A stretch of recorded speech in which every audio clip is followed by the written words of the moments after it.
एक पर्वत की रहस्यमयी कहानी जिसे फतेह करना बना भी मन। दोस्तों, कई पर्वतारोहियों की कहानी आपने सुनी होगी, लेकिन एक ऐसा पर्वत है जिसे फतेह करना आज तक नामुमकिन बना हुआ है। गॉडविन ऑस्टिन, जिसे K2 भी कहते हैं। K2 विश्व का दूसरा सबसे ऊंचा पर्वत है, जो चीन के तख्त ओरगन, ताजिक, झिंगजियांग और पाकिस्तान के गिलगित बाल्टिस्तान की सीमाओं के बीच स्थित है। K2 पर्वत की गोद में कई कहानियां हैं, जिसने इस पर्वत को अजय बना दिया है, जिसे आज तक कोई फतेह नहीं कर पाया। और इसकी यही कहानी इसको लेकर पर्वतारोहियों में और भी दिलचस्पी बढ़ा देती है, क्योंकि अभी तक कई बार इस पर्वत के शिखर तक पहुंचने की कोशिश की गई, लेकिन इसी कोशिश ने कई पर्वतारोहियों की जान ले ली। साल 2009 तक 305 पर्वतारोही K2 के शिखर पर पहुंचने के प्रयास कर चुके हैं, से 76 मारे गए। वहीं साल 1986 को K2 का डेडलिएस्ट ईयर कहा जाता है, कि 1986 में इस पर चढ़ने वाले 27 में से 13 पर्वतारोही मारे गए थे। K2 को इसके विकट मौसम और कठिनाइयों के चलते सेवेज माउंटेन भी कहा जाता है, जिसका मतलब हिंसक पर्वत होता है। तकनीकी चढ़ाई, कठोर मौसम और हिमस्खलन के भारी खतरे के साथ K2 चढ़ाई के लिए एटथा उसेंडर के सबसे मुश्किल पहाड़ों में से एक है। पर्वतारोही इस दुखदाई पर्वत पर जून से अगस्त के बीच चढ़ाई के प्रयास करते हैं। ये एक ऐसा पर्वत है जिस पर सर्दी के मौसम में आज तक कोई भी चढ़ाई नहीं कर पाया। K2 पर्वत की ऊंचाई 8,611 मीटर है। ब्रिटिश सर्वेक्षक टीजी मोंटगोमरे ने साल 1851 में इस पहाड़ का नाम K2 रखा था। दरअसल ये कारकोरम पर्वत श्रृंखला का हिस्सा है, इसलिए K और दूसरा क्रम पर होने की वजह से इसे K2 कहा गया। इस पर्वत का स्थानीय नाम छोगोरी है, जो बाल्टिक भाषा में है, जिसका मतलब होता है विशाल पहाड़। K2 के शिखर आज भी लोगों के लिए किसी रहस्य से कम नहीं है। K2 फतेह के लिए दल रवाना।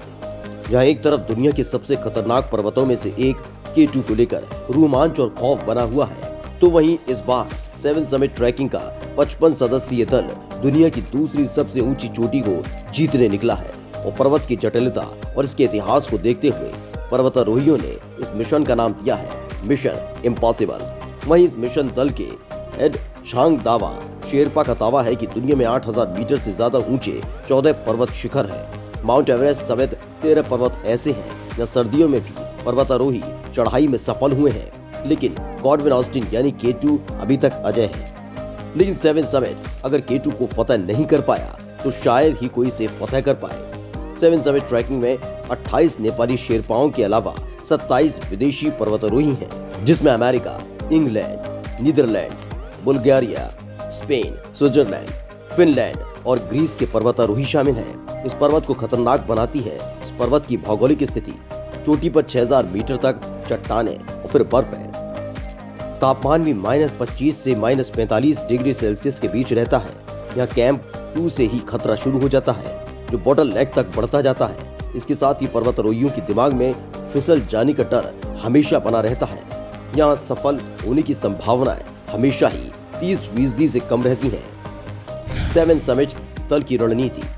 दोस्तों, ये बात सच है कि अब तक इस पर्वत को फतेह कर पाना वाकई मुश्किल भरा रहा है, लेकिन फिर भी लगातार इसका प्रयास जारी है, जिसमें से एक 7 समिट ट्रैकिंग दल है, जो दुनिया के सबसे खतरनाक पर्वत K2 को फतेह करने के लिए निकल चुका है। इसके लिए 7 समिट ट्रैकिंग दल ने एक रणनीति बनाई है। इसके लिए इस 7 समिट ने 2 टीमें बनाई हैं, जो बारी बारी बेस कैंप से शिखर की ओर बढ़ेंगी। टीम ब्लैक पिरामिड के पास कैंप 3 बनाएगी और कैंप 4 की ओर बढ़ जाएगी। दरअसल ज्यादातर हादसे कैंप 3 पर होते हैं और चढ़ाई यहीं खत्म हो जाती है। वहीं बेस कैंप से ही खड़ी ऊंचाई 3.5 किलोमीटर है। चिमनी हाउस पर कैंप 2, फिर ब्लैक पिरामिड से आगे कैंप 3 और K2 पर्वत के शोल्डर, जो 8,000 मीटर पर स्थित है, उससे 50 मीटर नीचे कैंप 4 है। टीम बॉटल नेक, जो 8,210 मीटर पर है, वहां से होते हुए एब्रूजी से जाएगी और लौटते वक्त कैंप 3 और कैंप 4 से आएगी। यहाँ सबसे खतरनाक बॉटल नेक है। इस दौरान पर्वतारोहियों को 2 महीने सबसे दुर्गम ग्लेशियर में रहना होगा।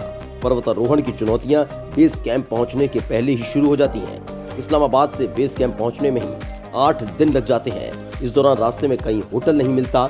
इसके साथ ही पर्वतारोहियों को अपना सामान खुद लेकर चलना होता है। वहीं कदम कदम पर हिमस्खलन का खतरा भी बना रहता है। तूफानी हवाएं चलती हैं। हर दिन महज 2 से 3 घंटे ही चढ़ाई हो पाती है कि बाकी वक्त या तो हिमस्खलन रहता है या बर्फीला तूफान आता रहता है।